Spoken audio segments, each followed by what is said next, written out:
entrevista sobre inclusión de los grupos LGBTI. Primero, gracias por recibirnos y se puede presentar un poco. Por supuesto, mi nombre es Santiago Castellanos, soy el actual decano del Colegio de Comunicación y Artes Contemporáneas de la Universidad de San Francisco de Quito, y yo soy un graduado del COSISO, un graduado de Psicología, justamente de la carrera de Psicología. Me gradué en el año 95 y fue uno de los primeros graduados de la carrera de Psicología. Muy orgulloso de eso. Bien, ¿qué más les puedo decir? Después de graduarme en Psicología, trabajé en el Colegio Menor, hice un posgrado en estudios interdisciplinarios de sexualidad humana y mi PhD es en estudios culturales. Y dentro de los estudios culturales, mi especialidad es justamente estudios de género y sexualidad. Una de mis áreas de experticia es estudios de género. Quería que nos informe un poco cómo protege la Constitución del Ecuador a los grupos LGBTI. Ya. La Constitución del Ecuador es bastante ambivalente.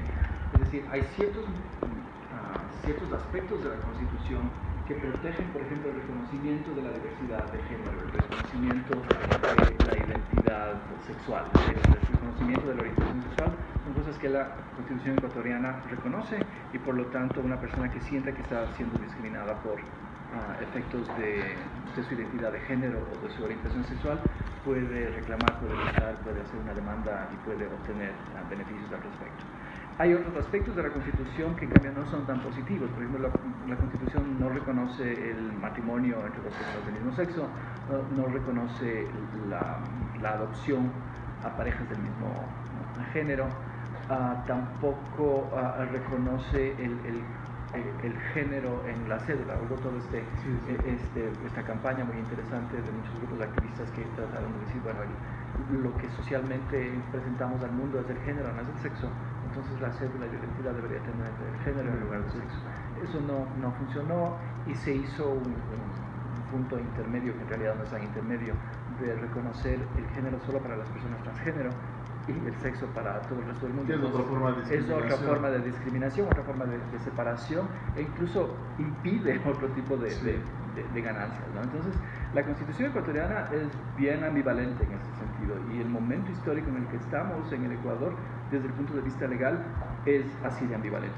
Sin embargo, bueno, ya que hay aspectos positivos, pues hay que aprovecharse de ellos y hay que luchar en torno a eso, porque hay aspectos legales que proveen de ciertos espacios para acción y para reclamar derechos. O sea, es inclusivo, pero no del todo. Ambivalente. ¿Cómo debería ser la cultura empresarial para que sea integral, o sea, que integre a este tipo de personas marginadas? Yo creo que es muy importante, primero, toda empresa que viva que exista y que obtenga beneficios de una sociedad debe acogerse a las leyes de esa sociedad. Entonces, primero, esa empresa debería respetar lo que dice la Constitución. Es decir, la Constitución y las leyes del país reconocen identidad de género, reconocen diversidad sexual. Entonces, la institución debe acogerse a eso y no puede hacer algo en contra de ese marco legal, de ese contexto legal. Entonces, eso es muy importante.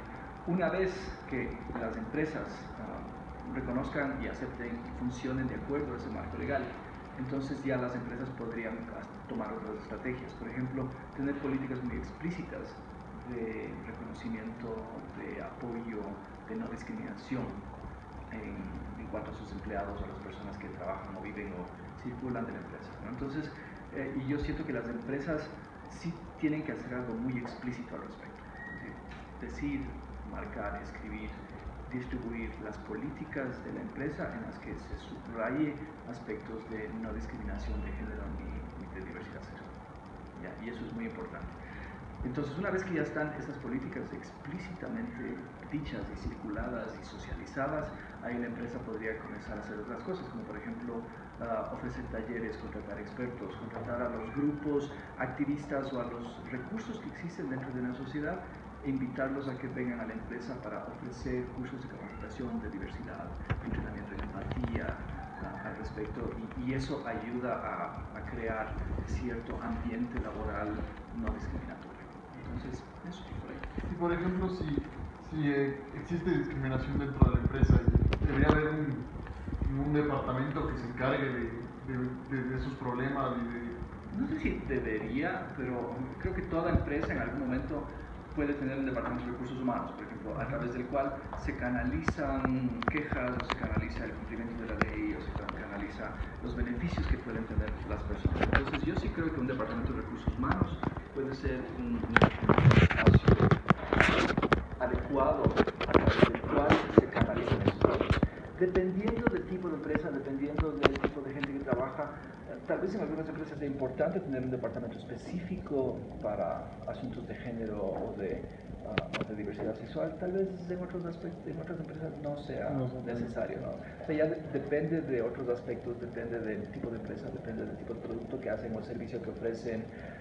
Siento yo que en una empresa que, por ejemplo, existen muchas mujeres por el tipo de empresa que es, sí debe haber políticas muy claras de no discriminación a las mujeres, ¿ya? Y debe haber un departamento específico o un organismo o alguna forma específica en donde sí, un sistema en pie en el cual esas cosas sean importantes, ¿no? Si es que es una empresa de servicios educativos, por ejemplo, ahí también tendría que haber una protección a las personas, a los menores, todas las cosas que suceden en las escuelas. Debe haber un departamento de orientación vocacional, ahí ya no sería recursos humanos, sino tal vez orientación vocacional, psicología, que es el que se encargue de canalizar todos estos asuntos y estos aspectos, ¿no? ¿Qué pasa cuando en una escuela un niño comienza a mostrar ciertas conductas transgénero, por ejemplo? ¿Qué hacer con el niño? ¿Qué hacer con los compañeros? ¿Qué hacer con los padres de familia? ¿Cómo integrar todos esos aspectos dentro del ambiente escolar? Entonces, ya ves, ahí no es recursos humanos, sino que es otro tipo de departamento. Entonces, cada empresa tiene que encontrar las formas a través de las cuales manejar esa situación. ¿Cómo ves el tema de la integración aquí con los profesores en la USM? Ya. A ver, la universidad también es un espacio diverso, y yo puedo hablar más desde el COCOA, desde el Colegio de Comunicación y Artes Contemporáneas. Sí, en otros colegios algo entiendo, algo veo y me parecen interesantes ciertas cosas, pero como decano del COCOA sí puedo hablar de algo muy que yo conozco porque incluso yo ayudé a implementar. Cuando yo fui contratado como profesor parcial en el año 2009, una de las primeras clases que ofrecí fue una clase de temas en comunicación y arte, que es sobre estudios de género y diversidad sexual. Entonces, di esa clase, que es una clase optativa para los alumnos de toda la carrera, y también di una clase de cine, porque otra de mis especialidades es cine, y di un seminario de cine feminista y cine queer. Entonces, con esas clases comenzó a formarse cierto ambiente en el COCOA de respeto y de interés por asuntos de género y sexualidad. Estoy hablando de 2009. Entonces, primero di una clase, luego esa clase se hizo muy famosa, y luego más alumnos querían tomar esa clase, y luego ya tenía que decir, ya no tengo más espacio para los alumnos para tomar esa clase, o los alumnos comenzaron a tomar esa clase para hacer sus proyectos de titulación. Y como el COCOA tiene 10 carreras, entonces los diseñadores de moda de pronto comenzaban a hacer proyectos de género, de diversidad sexual, o los de comunicación organizacional de pronto hacían campañas de mercadeo social enfocadas en el matrimonio gay, por ejemplo, o enfocadas en derechos reproductivos de las mujeres, ¿ya? O los de publicidad hacían campañas publicitarias mezcladas con aspectos de género y sexualidad. Los de cine comenzaron a hacer cortos de cine queer. Eso fue así, maravilloso. Los alumnos planteaban a sus profesores de que era hacer una titulación, era un corto de una chica que se enamora de otra chica, y al principio los profesores no sabían cómo manejar el asunto, pero poco a poco comienzan a meterse en involucrarse, ¿no? Entonces, así de un trabajo que se ha ido dando a poquito en los últimos, ¿cuántos son? 8 años. Y yo siento que el COCOA ya es un colegio en el cual los temas de género y de diversidad sexual están ahí y circulan de una forma bastante natural y con bastante aceptación, ¿no? Entonces, el COCOA, pienso yo que sí es un ejemplo de cómo se puede ir trabajando asuntos de género con bastante amplitud, con bastante aceptación. Siento yo que los alumnos tienen posibilidades de manifestarse. Yo tengo alumnos que en medio de la clase dicen, sí, yo soy lesbiana y me gusta esto, sí, yo soy gay, y toman la clase y lo hablan abiertamente. Los compañeros en eso son muy interesantes porque la generación de los compañeros son bastante abiertos, ¿no? También saben que es algo que es chévere, que no hay ningún problema, que está bien. A veces el problema que nosotros enfrentamos no son tanto los alumnos o los profesores. Hemos tenido un par de profesores que hay que llamar la atención y decir algo, ¿no? A veces son los padres, es decir, por la sociedad externa. Tengo alumnas, por ejemplo, que una de ellas salió del closet y los papás reaccionaron de una forma terriblemente negativa. Entonces tuvieron que intervenir el decano de jurisprudencia para explicar los derechos legales a la alumna, a los padres, el decano de estudiantes, Nathan Digby, y yo también ahí para proteger a esa alumna, hacer una intervención con los padres hasta que la alumna regresó otra vez a su casa, fue aceptada, pero quien le acogió a esta alumna una vez que le sacaron de su casa fueron los estudiantes, ¿ya? Entonces los mismos estudiantes se convierten en una red de apoyo muy interesante en asuntos de diversidad de género. Entonces sí, siento que el COCOA es un colegio en el cual esas cosas funcionan y han funcionado orgánicamente desde las bases, ¿no? Desde esta clase que empezó por aquí, desde los alumnos que proponían a sus profesores, y los profesores al principio no sabían cómo manejar, pero luego ellos venían y hablaban conmigo y creábamos alguna estrategia. Y en estos últimos 8 años hay ya una estructura bastante orgánica y bastante rizomática sobre asuntos de género y diversidad sexual, ¿no? Eso. Aquí capaz te metemos en apuros, pero ¿qué propondrías tú, como tomando el ejemplo con el COCOA, que puede ver que es un modelo exitoso de integración? ¿Cómo ampliarías esto a un contexto más amplio, al contexto empresarial, al contexto? Ya. Yo siento que, insisto, cada empresa es un mundo diferente y hay que tratarlo de una forma diferente, ¿no? Pero sí siento que primero tener en cuenta el marco legal, eso es importante. Porque simplemente no puedes discriminar a alguien por género y diversidad sexual. O sea, estás en contra de la ley. Puedes ir a la cárcel por hacer eso. Entonces, toda empresa tiene que tener eso bien claro, ¿ya? Y una vez que eso esté claro en la empresa, entonces ahí vienen las políticas empresariales. Entonces puede ser el Departamento de Recursos Humanos o a través del Departamento de Psicología, cómo se canaliza charlas, conferencias, para que exista un cambio de actitud con respecto a las diversidades sexuales, ¿ya? En general, tanto internas como externas. El hecho de que el COCOA sea bastante abierto en términos de diversidad sexual no significa que todos los alumnos salen del closet, van a salir. Y eso está bien, o sea, no es necesario que todos los alumnos que sean gays o lesbianas lo digan. O sea, si no quieren decirlo, pues que no lo digan, no hay ningún problema. Y hemos tenido alumnos que después, cuando se gradúan, nos enteramos y salen del closet y vienen y agradecen incluso que tuvieron esas clases, que tuvieron esa formación, que esa apertura, a pesar de que ellos salieron del closet más tarde o tomaron esa decisión después o sintieron que el momento no era la universidad, sino que fue después. Pero el mismo hecho de saber que la universidad, que sus alumnos, que sus profesores no tienen mayores reparos con respecto a asuntos de género y diversidad sexual es algo muy sirve de muchísimo apoyo para los alumnos, ¿no? Saber, tal profesor dijo tal cosa, qué interesante, qué chévere, tal vez no es mi momento de salir del closet, pero después lo haré. Pero esa actitud de apertura hacia el género y la diversidad sexuales ya es algo que sirve muchísimo y apoya muchísimo. Cuando tomas las clases también es algo muy interesante, ¿no? Porque una vez que tomas las clases y comienzas a leer libros, a veces los libros y las teorías, no a veces, casi siempre, los libros y las teorías tienen un efecto terapéutico, ¿ya?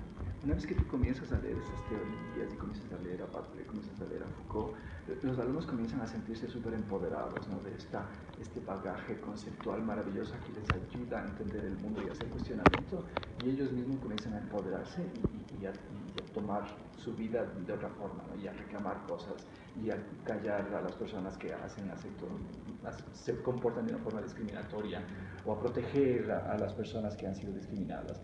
O sea, la teoría en sí tiene, el conocimiento tiene un efecto terapéutico también, ¿no? Tiene un efecto transformador en la sociedad.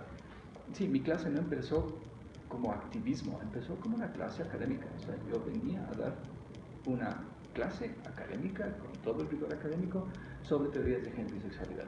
Pero poco a poco eso comenzó a tener efectos un poco más sociales en otras áreas del COCOA, en todas las áreas del COCOA, diría yo. Me parecía muy interesante que en esa época, por ejemplo, la asistente del COCOA, asistente administrativa, murió Anita Martínez, y era una persona muy católica y muy conservadora, ¿no? Pero cuando comenzó a ver que en el COCOA existían estas transformaciones sociales, ella fue quien me acompañó al estreno de la película La importancia de llamarse Saturday Night Gotham, que fue la primera película ecuatoriana que abre el Festival de Cine LGBT, que es hecho por una alumna del COCOA, ¿ya? Entonces, para que se den cuenta, Una Luna del Cocoa hace una de las películas más importantes del activismo LGBT en el país, que es la importancia de llamarse Seth Adiner Rotham, abre el Festival de Cine LGBTI en Quito, y quien me acompaña fue Anita Martínez, que era la asistente administrativa, que era una persona súper conservadora y súper católica, pero le parecía interesantísimo lo que estaba sucediendo en ese momento, y era muy interesante verle conversar con las personas gays, lesbianas, transgénero ahí en el festival, ¿no? Entonces ahí te das cuenta de que hay esos momentitos de apertura que son así, pero un tesoro. Entonces, esos cambios que se dan de a poquito son los que a mí me interesan, ¿no? Son los que duran más, porque cuando tratas de imponer algo desde arriba o de crear un activismo, es como que no funciona. O sea, sería sembrar como que conocimiento de lo que es, las cuestiones de género antes de imponerse. Sí, porque además somos una universidad, y la universidad lo que hace es dedicarse a la academia. Entonces, cuando el punto de partida es académico, nadie dice nada, porque son clases de género, punto. Yo doy una clase de género y de teorías de sexualidad en comunicación, temas en comunicación y arte. Entonces, yo opino que todo alumno de comunicación debería saber esas teorías de género, y ellos comienzan a entender y ellos mismos comienzan a generar sus propias ideas de cómo cambiar su entorno, cómo cambiar sus familias, cómo cambiar el mundo. Capaz de ampliar este tipo de espacios a toda la universidad. Y eso está haciendo en este momento. El decanato de estudiantes tiene un proyecto al respecto, ¿sí? Habría que ver cómo funciona eso en otros colegios. ¿Cómo funciona ustedes en su colegio? Hay clases, hay sexualidad, hay... Claro, la clase de sexualidad y creación. Se topan los y se temas. toman un poco de temas. Ajá. Pero creo que en antropología hay clases, en sociología, y una clase de sociología del género muy interesante, ¿no? Género y sociedad. Género y sociedad. En literatura, el Diego Falconi Traves da una clase maravillosa sobre literatura y género, que es pero así, tops, ¿no? Y de hecho aquí en la Universidad de San Francisco, las personas que estamos liderando los estudios queer en el Ecuador, nosotros estamos aquí. Está María Amelia Viteri, Diego Falconi y yo. Ana María Viteri. María Amelia. Ah. Viteri. María Amelia. El Diego Falconi es profesor, él vive en España, pero él da una clase en línea, pero él es graduado de la San Francisco, ¿no? El Diego Falconi, graduado de la San Francisco de Derecho, es en este momento el más importante escolar ecuatoriano en asuntos de diversidad sexual. Él escribió un libro que ganó el premio Casa de las Américas, que es uno de los premios más importantes a nivel latinoamericano sobre ensayo. Y exalumno de la Universidad de San Francisco, profesor de aquí, Wow. y o sea, tiene un librazo. Entonces, ves, la Universidad de San Francisco, cuando lo crean, ha liderado asuntos de género y sexualidad, por lo menos a nivel de pregrado, más que cualquier otra universidad en el país. En eso somos líderes, en eso somos pioneros. O sea, la clase de género que damos aquí no se da en otras universidades. Cuando he ido a dar charlas en otras universidades, se quedan, ¿sí? ¿Ustedes enseñan eso? Sí. ¿Usted es el decano? Sí. El decano y doy clases de teorías de género y diversidad sexual. Sí, la Universidad de San Francisco de eso somos bien chéveres. Eso no significa que somos perfectos, hay muchas cosas que hay que mejorar, ¿ya? Pero creo que vamos por buen camino. Muchas Muchísimas gracias. ¿Ya? ¿Por qué?